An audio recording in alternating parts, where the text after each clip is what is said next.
all that much. And here, well, this is the best player on the planet, Magnus Carlsen. I am stoked to see these two go at it because when they went head-to-head over the board in Toronto as the first moves are underway, Denis Lazavik was a few careful moves away from making a draw in that first game, but ultimately it was Magnus who came out on top.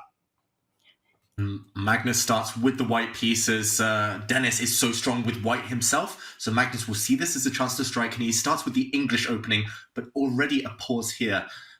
This is a bit of a surprising pause from Magnus. Surely he's going to bring out the other white knight, or he's going to push a pawn. He's had this position countless times before, but Denis is well prepared already. Magnus in the tank for 30 seconds. Tanya, the English opening, really part of Magnus's arsenal, but why is he thinking? What is he thinking about at this early stage? I'm as surprised as you are. And while Magnus thinks, let's remind everyone the switch up. The loser's bracket is a best of 2. The winner's bracket is a best of 4. This is the first game. Magnus perhaps just trying to think about what kind of opening structure he wants. Now, to my knowledge, David, d3 is not the most topical move. Very often, white goes knight f3, wants to strike in the center with d4. Magnus took his time. Is this what he calls the anti-young player chess? I would say so. It's just taking the opponent out of the book, giving them a lot of choice, giving them strategic questions. Like you say, it's not one of the main moves. Actually, I'm going to eat my words. This isn't the English opening. This is the Sicilian defense, just with colors reversed. And white has an extra tempo, having started the game first. So, Magnus, he's hoping that Denis, who isn't a 1e4 player, who doesn't play Sicilians on the opposite side, he's hoping he's a bit uncomfortable. So black has gone for what we would call an open Sicilian here. It's just kind of trading off pawns in the center. White's going for what we would call the Sicilian dragon setup with the beautiful bishop on g2. And the game will now proceed very, very quickly. Look at that bishop, a real sniper, so many targets on that diagonal. But Denis has reacted almost instantly since this small surprise. I've got to say, Robert, really impressive speed and confidence from the youngster. Impressive from Denis, surprising from Magnus. I'm not sure what he's thinking about on each and every turn. This is a standard looking position, but from colors reversed. And I would imagine, and he finally does play knight to f3, that would be the most logical continuation. To the left of our board, we see the win percentages in high-level games stemming from this opening. And white does have a slight lead, but many of these games are drawn. And that's what Denis Lazavik is known for. It sounds weird to say, oh, that kid is known for drawing, but really, he just doesn't lose very often. It doesn't matter who he's facing. It doesn't matter what color he has. He rarely loses games of chess, and that includes over-the-board tournaments at the highest level. It includes the Champions Chess Tour, Title Tuesday. Well, he is super solid, and this is anything but solid from Magnus. Knight to g5. I mean, he's playing some offbeat KG chess, and if I'm Denis, I think I just occupy the center. I think I might want to bring my knight up to d4. There are oftentimes tricks available if white isn't careful on this e2 square. So I think that Magnus, he's just trying to catch Denis off guard. But Tanya, this is still stable stuff from the 17-year-old. And that's what he's known for, stable chess. We've seen him, we've seen his games. Very few times you'd see Denis make some decisions that leave him with a long-term weakness. He really likes to play these strategic fights. To me, it was really fascinating what you said earlier when Magnus went into an early think, that he's just trying to think where can he go where Denis might not be too familiar. And he takes this reverse Sicilian setup, up a move, simply because Denis is not an e4 player himself. So perhaps trying to get him into waters where Denis might not be too familiar, but I like the speed with which he's played. I like the fact that Denis has kept a position which doesn't have weaknesses. Eventually, we might even see a light square bishop trade. It wasn't possible on the previous move because the knight on d5 was hanging. But if black is able to trade off that e6 bishop for the g2 bishop, very often black solves all opening problems because the one trump that Magnus has in this position is the bishop pair, Robert. Yes, this bishop on d2, that's supposed to be a beneficial piece, but there aren't useful diagonals to work with. It's staring into its own knight.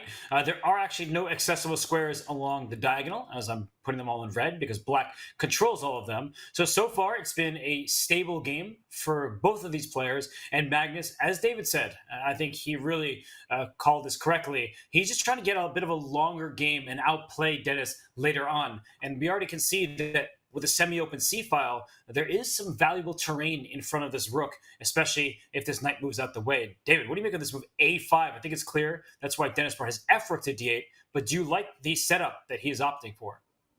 I think it's very sound. As Tanya mentioned there, Denis has limited experience in this pawn structure. And often, if a player, I know the viewers at home might be thinking this as well, if you play a new opening, if you're forced into new ground, it takes a while to figure out where to put the pieces. But he's defending everything here, Denis. He's going for centralization. The white queen, the black queen, the black knights, the black bishop, all really well placed. Can't fault those. And now he's employing Magnus's favorite thing against him, pushing rook's pawns, just gaining space on the flanks. It always looks mysterious. It always looks like it's playing on kind of an irrelevant side of the board. But pawn to a5, if that black pawn pushes further later on, could become a real battering ram. It kind of takes away some of White's major plans on the queen side. White normally would want to push pawns a3, b4.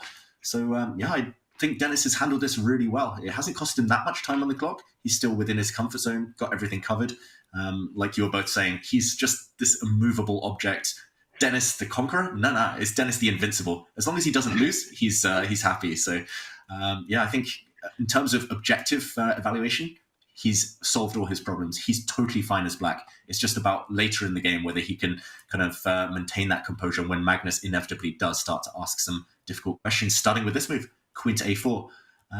Robert, a bit tactically here, suspect a queen on a4 often, but here it looks like it's fine for White. Yeah, typically, you take advantage of a queen over here on a4 with tactics along the diagonal. Loose pieces drop off. You always have to consider what happens if the piece in between hops out the way. I want to show a very quick variation. So let's bring up the analysis board because some players might be looking for tactics on this diagonal. But knight takes c3, removing the guard of the queen. After b takes c3, let's say you hop in with the knight to d4. I thought the evaluation would go all the way up in White's favor, but apparently it's not that bad. Knight takes e2, check, intermezzo was the point. The king slides to the corner. Rook takes d7. I thought that this knight was just trapped on e2, and it does look trapped. But amazingly, this is ridiculous. The move that black has here is bishop to c4. To see this, and then to properly assess, I get it that you can't take the bishop because the bishop on d2 is loose, but to consider this position here, where at the end of things, White has two bishops for a rook, and apparently it's just level. This is a rook and two pawns for two bishops. Yeah, it's a mess. But Denis, maybe if he calculates this deep, he could go for this variation. I thought it was impossible, but clearly there is a lot that's going on here that does not immediately catch the eye. But very often, Robert, it's not just about calculating these kind of variations, but also evaluating that final position as something that you want on the board, which can be very challenging. Because to me, looking at that two bishop versus rook, sure, the computer might say it's level, but from a human perspective, you're never really sure because the bishops can be super strong against the rook. So it's also something that perhaps Denis isn't forced to go. So he's trying to think of many, many different options. It's the kind of position where chess is a complicated game. You can have different approaches, different plans. We see the move queen to a4, and Denis needs to think what pieces to trade. Maybe he trades, maybe he doesn't, maybe he sidesteps with the queen, but he's taking his time right now. David, what would be your approach with black in this position? I think I wouldn't go for that line just because I'd probably be too lazy to calculate in a rapid game, but also partly because, as Robert said, it's so difficult to evaluate. And wow, Denis, he's just traded off the knight, I believe. Knight takes knight. We're heading in that direction. Denis, he's so good strategically for such a young player, really mature, his kind of decision-making, his endgame skills, but also very sharp in terms of tactics. So I wouldn't have been surprised if he did play knight d4, but this is the justification. He didn't need to enter those murky waters. It's not his character. He just wants to trade off light square bishops, as you pointed out, Tanya, and he's doing it in a different fashion, but probably equally effective. White doesn't really want to run away or block this light square bishop trade because that would really hamper the activity of White's bishops. I think Denis has made a good decision. And if we're left with just queen and knight versus queen and bishop, as we've kind of touched upon before, that dynamic can favor the side with the knight. So again, it cost him a lot of time, 2-3 minutes, Denis. But as we've come to expect from him, Robert, always a sound positional decision from him. And speaking of, unsound positional decisions, pawn to f3 from Magnus. The evaluation bar doesn't really budge. So objectively, this is a good call. I actually think practically it is too, because black had a clear plan. Let's trade bishops. I do want to point out that the tactic I was noting before, knight d4, can always be met by queen to d1. to defend that loose pawn on e2 here. You could successfully trade queens, but I just want to note that that was not a forced variation. But after f3, there isn't anything forced for black. Now Denis has to make another difficult decision. And what is the actual plan? Tanya, I'm appreciating this move from Magnus. He is just keeping everything under control on his end and saying to Denis, what are you going to do? I have the bishop pair, and in the long run, the bishops may flex their might on the diagonals. Keeping more tension on the board. If the bishops are traded off, it really helps black in the position. The knight better than that bishop. It just makes things so much easier. f3, eventually, black needs to take a decision because black's bishop on d5 isn't very stable. It can be kicked out. It might even fall back. Maybe f3 is a move that Denis actually provoked to block that bishop. But look at that last move by Denis. He clears up another square on c6 for his own bishop. He really wants to keep it on this diagonal, making sure that he can neutralize the bishop pair that white has. I saw the eval bar. It did not approve of this queen trade, but from a human perspective, it looks like a very practical choice to make, David. Yeah, it makes sense getting the queens off. It simplifies things somewhat, but this is kind of Magnus playing anti-young player chess. You mentioned it, that phrase, Tanya. While I was off camera, I quickly got out the Oxford Dictionary. I checked what that meant, and it's pretty much getting the queens off. Don't allow your young opponent any fun and any activity. You take the long-term advantages. Here, Magnus has the bishop pair we've talked about, and also the extra central pawn. And with all of those small imbalances, you try to tire out your young opponents. And of course, Denis is no ordinary youngster. It's no guarantee that it will work. But I think this is Magnus again, as Robert mentioned, just kind of asking small questions. Later, he'll again start creating threats, start pushing the white pawns. Which pawns will he push? Who knows? Denis isn't sure either. So Denis will have to burn time watching out for moves like f4 in the near future. And I don't really like the fact that you traded queens. Yes, it made things more simple, but remember, bishop pairs gain in power the longer the game goes on, the more the board clears up. So this endgame, I would think, against anyone in the world, it would be a bit more one-sided.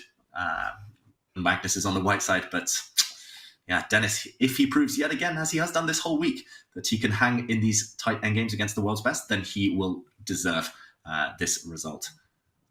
f7, what do we think of that, Robert? I like that move from Denis. At some moment, he can consider bringing his bishop back to d7. And f4, that's the big idea for Magnus, creating a pawn break. But perhaps Denis won't allow the pure break and will push himself to e4, just trying to ask questions to white's pawn structure.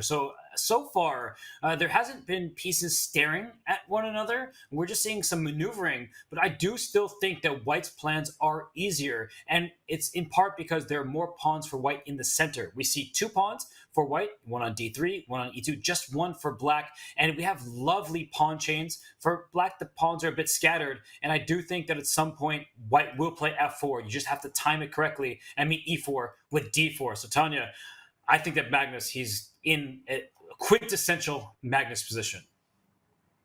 You've put it really well. And I don't think there's anything scarier than playing Magnus in these kind of endgames where mere mortals like us might be like this, eventually will fizzle out into a draw. One of the minor pieces might get traded off. No weaknesses for black.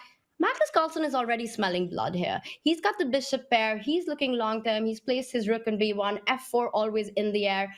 Although the last move by Denis, I like it. He puts that pawn on b6. You want to place as many pawns on the dark squares to limit the activity of that dark squared bishop that Magnus has, because that's the bishop that Denis is lacking in the position. He's moved the h-pawn. I won't be surprised if you might see g5 on the board as well, trying to restrict that f4 break that you were earlier alluding to, Robert. It's far from over, but playing against Magnus, this can be a terrifying position, David. Yeah, for sure. This position actually did appear on page 83 of Grind Like a Grandmaster. So Magnus has studied it before. And pawn to f4.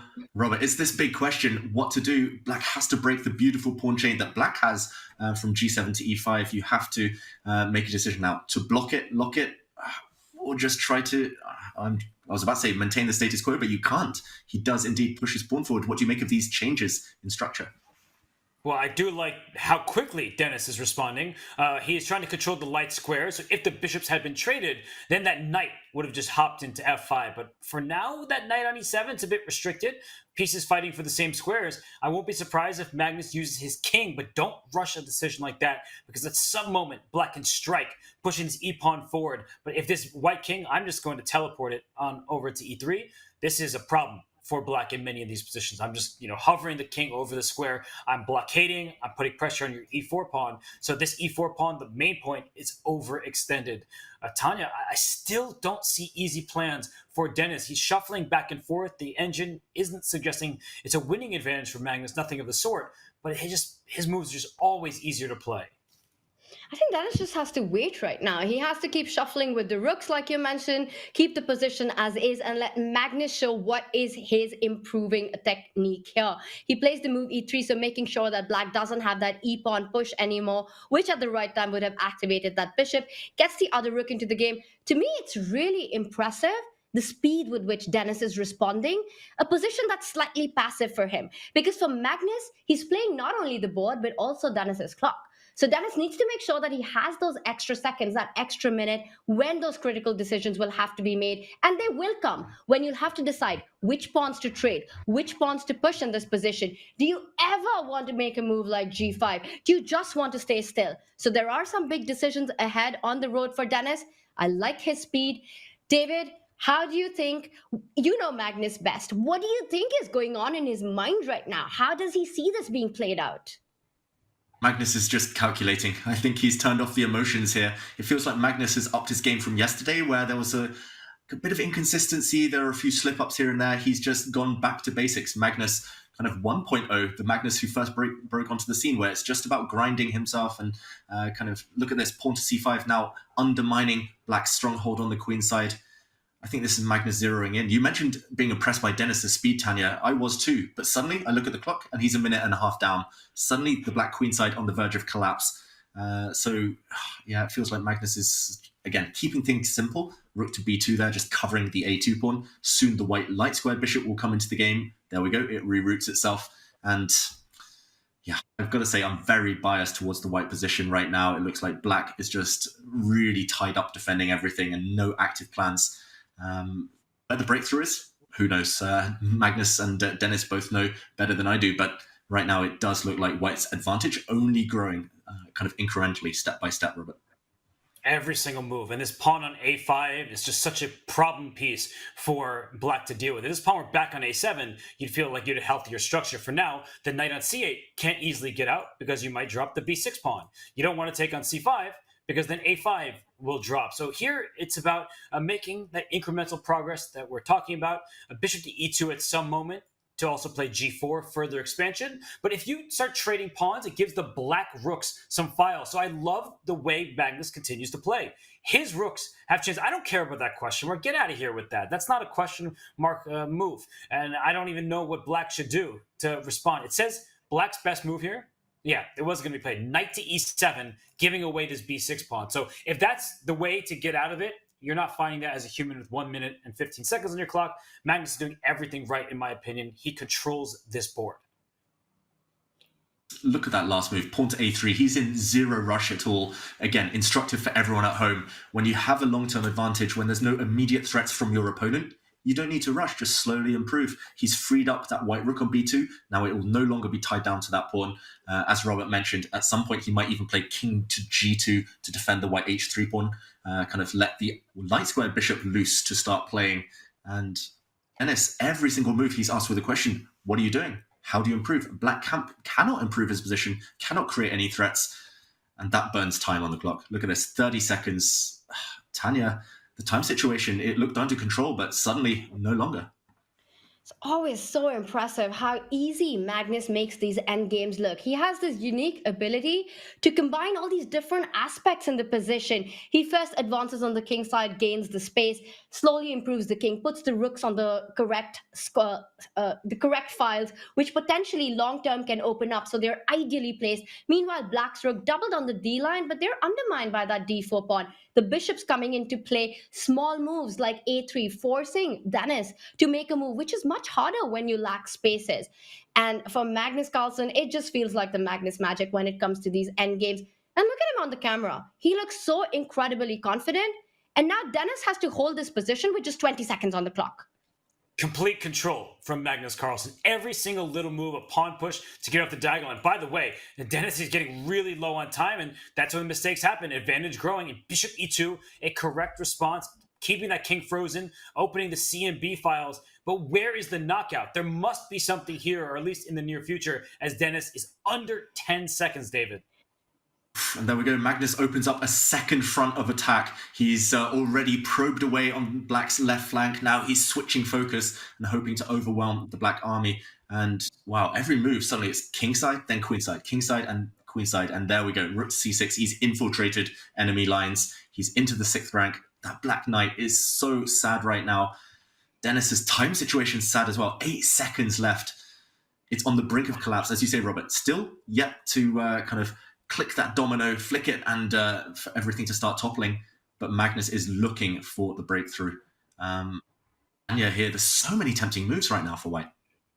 A lot of tempting moves, and it's also so instructive how Magnus kept improving his position, made these small moves, and only went for the g4 break when Denis was down to seconds, because it's such a difficult move to respond to. And he might give a check on c4 right now. I don't believe you can fall back with the bishop. I'm already looking at ideas like the d pawn moving forward, and that would have been tactics that would have worked in Magnus's favor.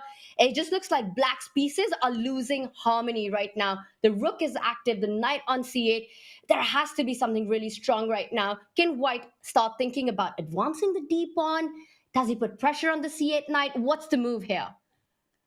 Too many good options. I'm actually not sure, and nor is Magnus, and that's why he's doing the right thing. He's slowing down. He pushes his pawn to d5. It opens up a diagonal for the dark square bishop. But look at Denis. He is hanging in there. He may have 7 seconds left, but his last few moves have been solid. Magnus is like, how do I actually win this game? Because if Denis gets his knight out, watch out. I mean, suddenly this becomes a bit messy, and White's king is feeling a little bit lonely. There could be checks against it and things of that nature. Denis, he's so resourceful. Wow, Magnus sacrifices the exchange. I was about to say Denis nearly never loses because he defends better than most players in the world. And suddenly he's given up another pawn on the a5 square. Magnus's d pawn looks huge. He played that last move with 3 seconds left, Denis. It might be the crunch of time trouble here. A pin? He needs to react. He defends his bishop. Magnus's bishops are going to become monsters. There we go. Another pawn drops. It's bishop and 2 pawns for the rook and a check. Has Magnus seized it now? Denis shaking his head. Robert, he's on the brink. Yes, a win for Magnus Carlsen, resignation, but it was time that did Denis Lazavik in. You see the last move, a brilliant